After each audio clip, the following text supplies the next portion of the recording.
Cada vez que pensamos en el golpe de Estado en Chile en 1973, el 11 de septiembre de 1973, se nos vienen a la memoria imágenes muy duras. Por lo general, aquellas de los tanques o esas imágenes adustas del general Augusto Pinochet. Esta vez decidimos compartir con ustedes imágenes diferentes, mostrar a un Salvador Allende muy distendido en un diálogo con un amigo de él, Augusto Olivares, un periodista que se suicidó también en el Palacio de la Moneda el día del golpe, y Fidel Castro en su visita a Chile.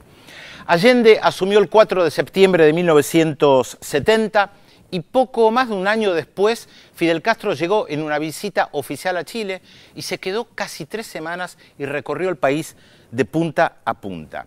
Un Fidel todavía con mucha energía, 45 años, 12 años después del triunfo de la revolución, el aura de la revolución cubana todavía era muy fuerte y además había varios movimientos guerrilleros en América Latina que justamente levantaban las banderas de la revolución cubana. Sin embargo, en Chile, Salvador Allende había elegido un camino diferente, lo que se llamó la transición pacífica al socialismo. Él había triunfado al Frente de la Unidad Popular con un programa realmente muy radical para tratar de provocar profundas transformaciones estructurales en Chile. De hecho, el 11 de julio de 1971, antes de la llegada de Fidel Castro, él nacionaliza el cobre. ¿Qué vamos a ver hoy? Realmente un diálogo distendido entre dos estadistas, un Fidel muy respetuoso respecto de la figura de Salvador Allende, aunque en ese momento había un debate. Estaba muy claro que lo que impulsaba a Cuba eran los movimientos armados para la toma del poder, como había sucedido en Cuba. Buscaban la revolución por la vía armada. En Chile se buscaba un camino diferente. Vamos a ver un diálogo, les reitero, muy distendido entre dos estadistas que no se privan de comentar nada de lo que estaba pasando en ese momento en Chile y en Cuba.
Desde hace mucho tiempo que los hombres del mundo deseaban tener una oportunidad de ver frente a frente, muy próximos, al primer ministro de Cuba, comandante Fidel Castro, y al presidente de Chile, doctor Salvador Allende. Es interesante que sea América Latina la que haya producido este fenómeno que en estos instantes concita la atención de todo el mundo. Desde que el comandante Fidel Castro llegó a Chile, muchos periodistas han estado pensando cómo poder seguir una conversación entre estas dos figuras de la política mundial. Y este es el momento y esta es la oportunidad de poder tenerlos próximos y frente a frente en un diálogo abierto sobre temas que interesan a toda la humanidad. Presidente Allende, se habla no solo en Chile, sino en todo el mundo de la expresión vía chilena. ¿Cómo podría usted definir este proceso político que se ha dado en llamar la vía chilena? En realidad, la denominación de vía chilena podríamos decir casi que es una exageración, pero yo creo que más que nada tiende a tipificar algo que está de acuerdo con nuestra realidad, nuestra historia y nuestra tradición. Pueblos que luchan por su emancipación tienen lógicamente que adecuar a su propia realidad las tácticas, ¿no?, y la estrategia que ha de conducirnos a las transformaciones.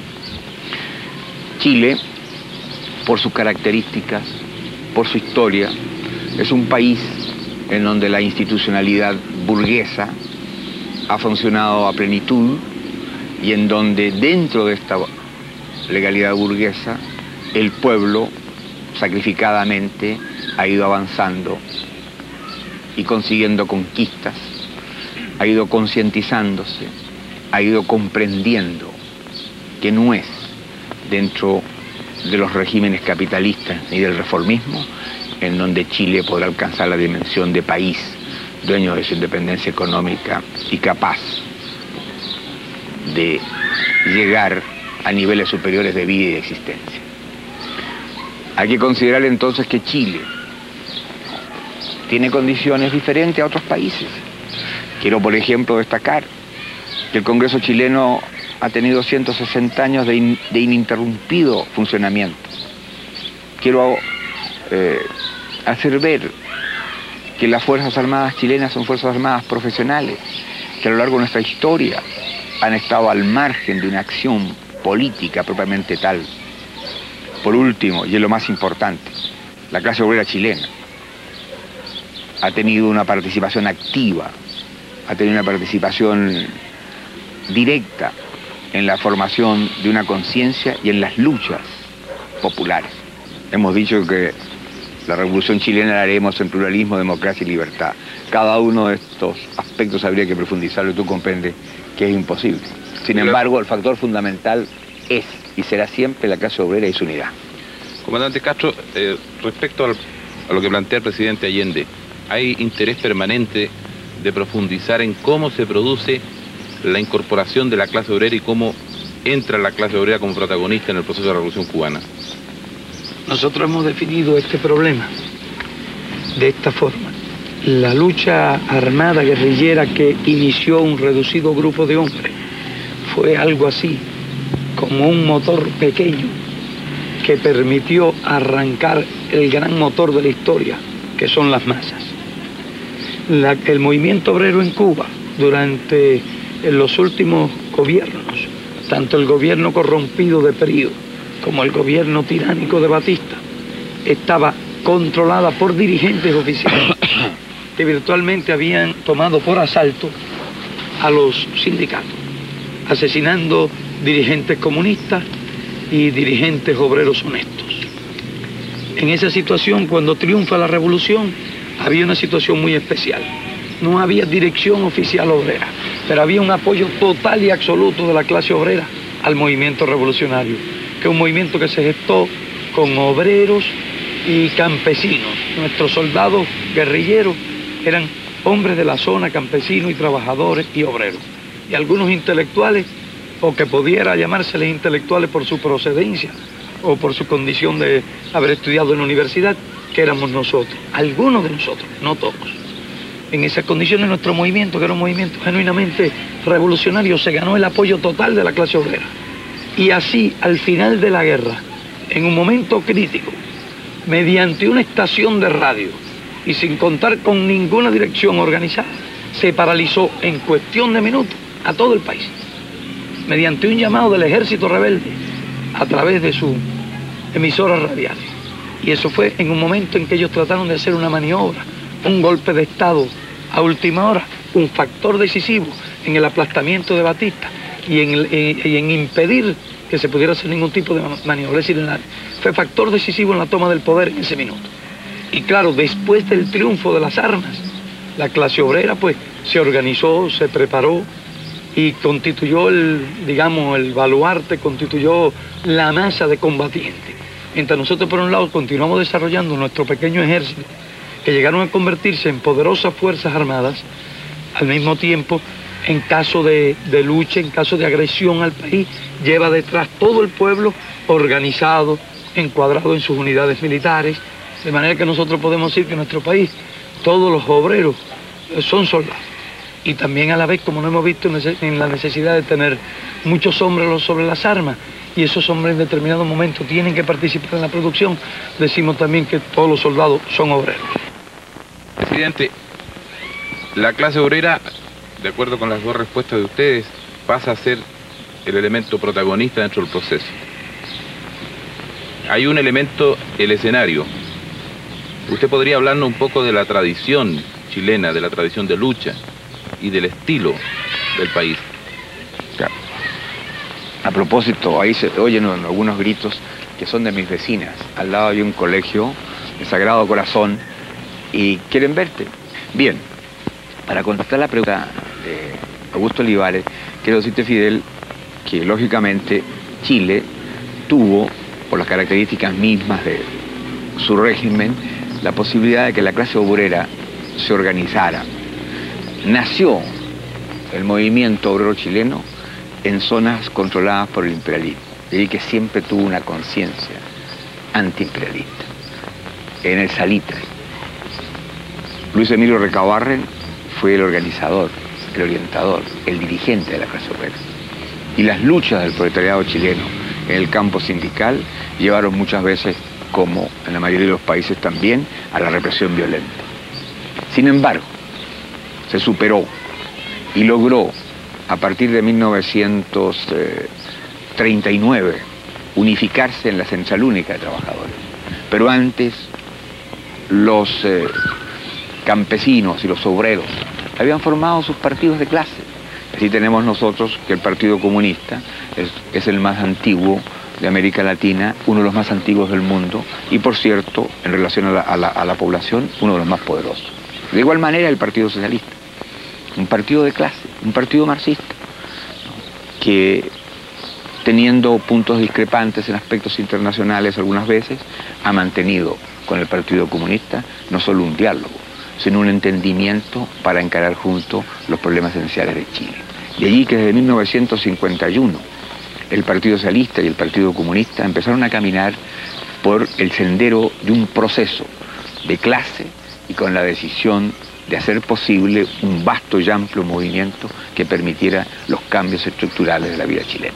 Y por eso hoy día podemos decir que al margen de un criterio pequeño se ha logrado, sobre la base de la unidad de la clase obrera en el campo sindical y sobre el pilar del Partido Socialista y Comunista, que sectores de la pequeña y mediana burguesía, como el Partido Radical, como el Movimiento Popular Unitario del Mapu, como los de izquierda cristiana, hayan configurado este proceso que lógicamente constituye un factor determinante del proceso de cambio dentro de la realidad chilena. Esto es más o menos, Fidel, el esquema de lo que ha ocurrido en Chile y la presencia combatiente y organizada de los trabajadores en el campo político y en el campo sindical.